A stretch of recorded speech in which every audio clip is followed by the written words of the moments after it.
maintenant, nous sommes, vous voyez Vanski, vous voyez Merck dans sa roue, nous sommes dans la côte des Forges, donc avec un important peloton dans la côte des Forges, la dernière grosse difficulté du parcours, à 31 km de l'arrivée. Vraiment, je crois qu'il sera très difficile d'échapper à un sprint.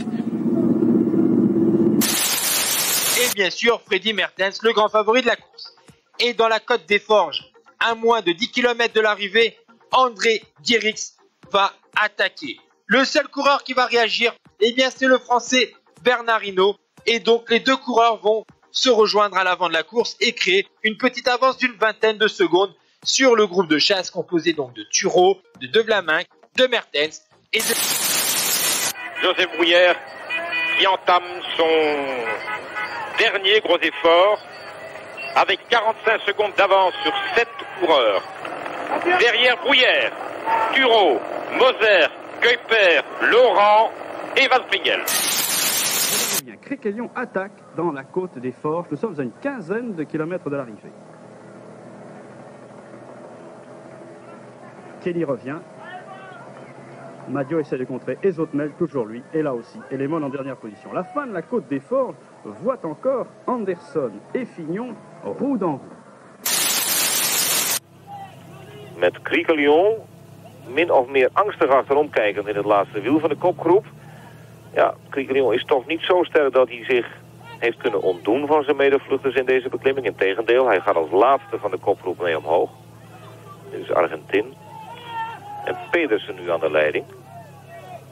Dag, Erik Pedersen uit Noorwegen. Het is toch opvallend dat de Scandinavische landen toch voortdurend de laatste jaren weer renners van kaliber aan weten te leveren.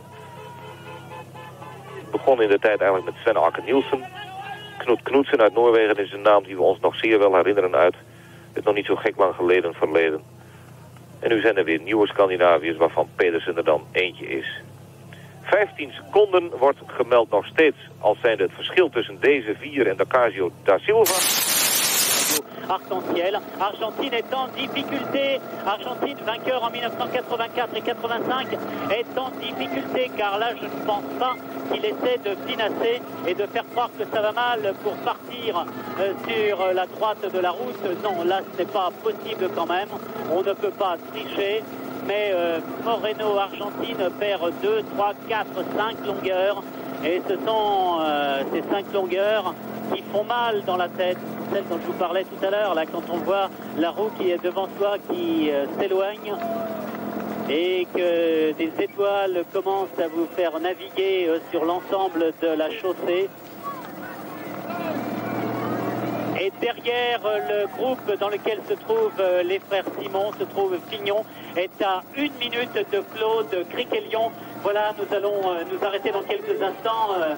Mais nous pouvons attendre, je pense, le sommet de la côte des Forges pour savoir si Yvon Madio va réussir à revenir sur les hommes de tête. Yvon Madio est en train de grimper là très très facilement. Il est très à l'aise, Yvon Madio. Hij demareert, hij luistert gewoon. Kelly schakelt even verkeerd. Filippo gaat goed aan. Maar Delgado is weg.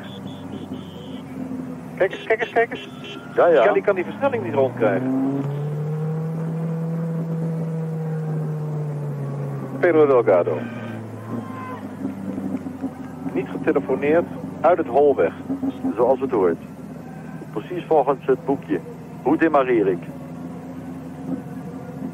Het antwoord komt uit Segovia.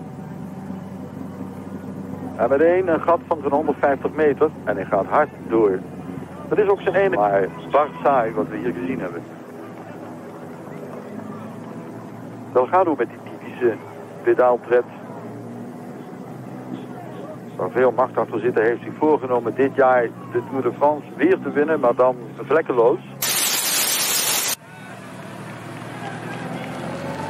Achtervolgers krijgen dat ook zo direct en die komen ook hard aan. Van Lanker is die bocht door. Hij begint aan de klim van de Forge. Zit in de motoren, steert als het ware naar boven. En hier zal dan het moeten wachten. Ja, die doet natuurlijk niks. Of hij zou tegen de top aan, de helling is 2100 meter lang, naar zijn ploegmaat moeten toerijden. Even kijken, dat is een metertje of 40. Daar komt Post aan met de auto. Rooks en Leclerc op weg naar Van Lankeren. En hier is Post. Terug bij Van Lankeren. En Post op weg naar Van Lankeren. Denk ik. Als hij door mag. Des écarts dès que possible entre les trois de tête, ce groupe et le peloton. Nous sommes à moins de 16-17 km de l'arrivée. Quelle course! Fantastique. Oh là là là, Indurain. Ah oui, là, il ne résiste pas au... Alors, Indurain monte vraiment très très vite. Ah, écoutez, tout le monde s'accordait à dire que Indurain demain avait peut-être un boulevard pour taper un grand coup sur la tête de ses adversaires avec le contre-la-montre individuel. Qui aurait osé imaginer que c'est aujourd'hui, dans l'étape qui précède le contre-la-montre individuel, que Miguel Indurain allait se découvrir? Aujourd'hui, il y avait un trou de souris, il s'est déjà mis, alors demain, qu'est-ce que ça va être?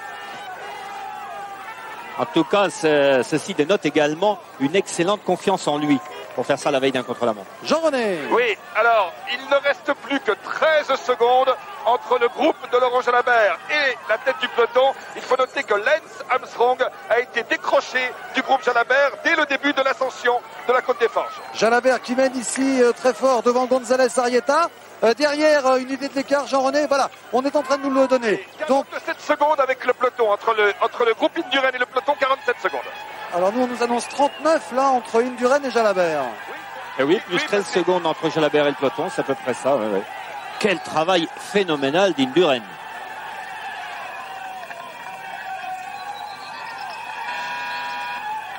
Plus les Belges sont très contents parce que si ça continue comme ça, Jalabert tout seul, Jalabert tout seul en contre, qui va tenter de revenir sur Broinel et Indurain. Laurent Jalabert qui a contré derrière et qui a lâché González Arrieta, Thibaut, Lely, Armstrong et Hamburger. Jalabert est seul, lancé derrière Indurain et Broinel, ce qui ferait une bonne opération pour Jalabert pour le maillot jaune, mais aussi pour le classement par équipe, puisqu'on retrouverait Broinel et Jalabert de la Hanse devant. Si c'est pas une grande course, ça.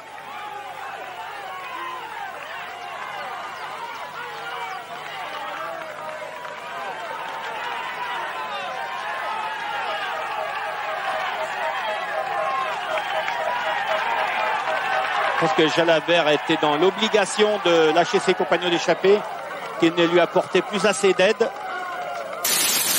And all of a sudden, in the last day, he snatched it and took it out. And Berzan, who finished third in the Criterium International, might be worth noting that Rominger finished second in that two-day race.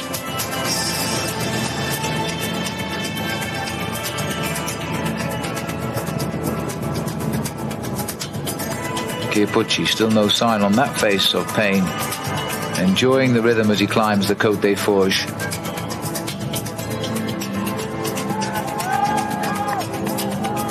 Sitting at the back, fail out. A little bit of time out for him in this last few miles.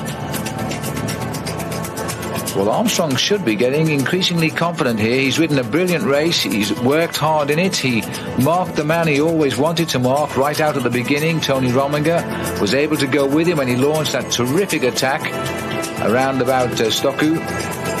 And then has never tired of helping this breakaway along.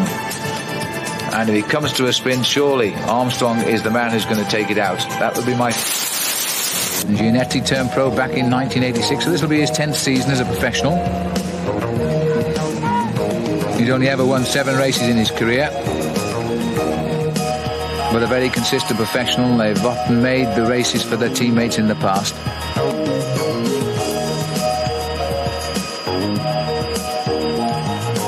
Armstrong still got plenty of strength in those legs. Bunyo keeping an eye on him. 2 world champions swapping turns at the front. Or former world champions anyway.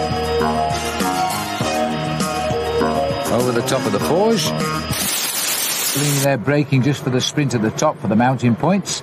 And, sorry, not Brylan's, Manzolini, and Brylan's getting on the back there, turning a huge gear.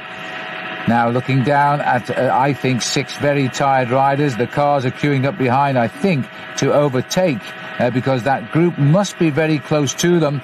They eased off quite substantially once they got over that sprint line. There they are. But Paul, look how big that bunch is. It's amazing. It's huge. I can't believe we would actually have a bunch sprint in Liège-Bastogne-Liège. There's one more very difficult climb to come, and I'm so surprised that this group hasn't split up just yet. Well, the last climb, which will come with about 5.5 kilometres to go, is the Côte de Saint-Nicolas.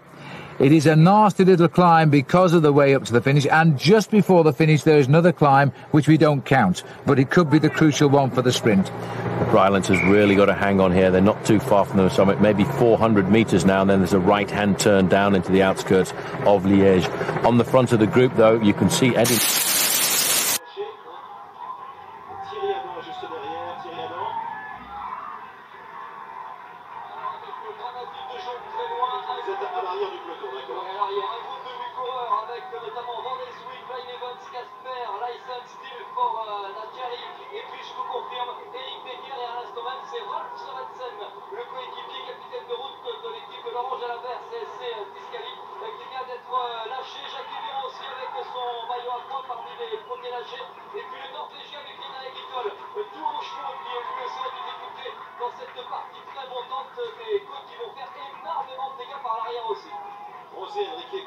Semble-t-il le coureur de la KLM qui a attaqué tout à l'heure, qui a donc repris Bétigné vers Brugge, qui donne le rythme à 1 kilomètre du sommet maintenant de la côte des Forges.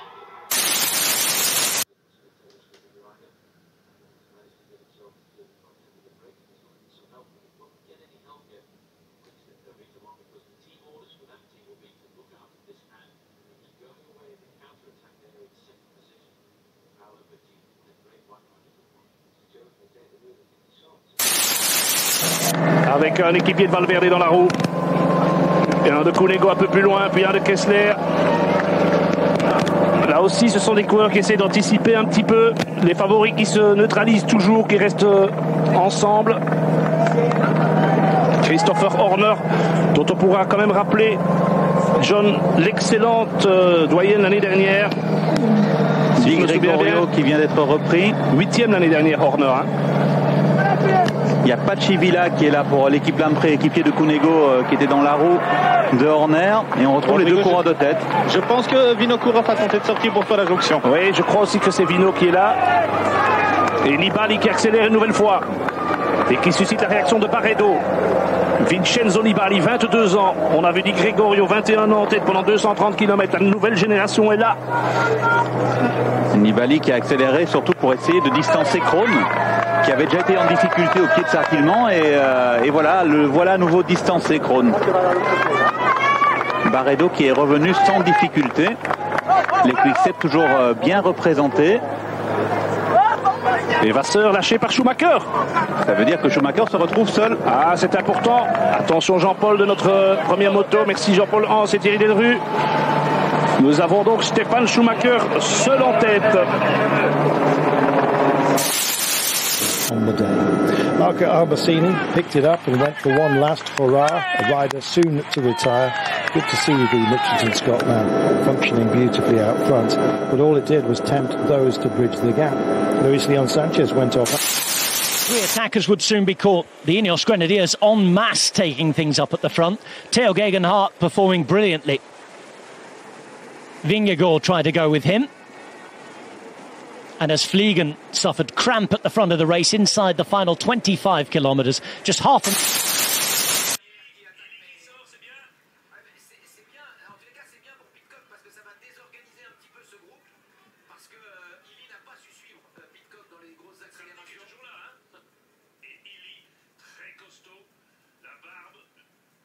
La coupe de cheveux, les trois zones aux deux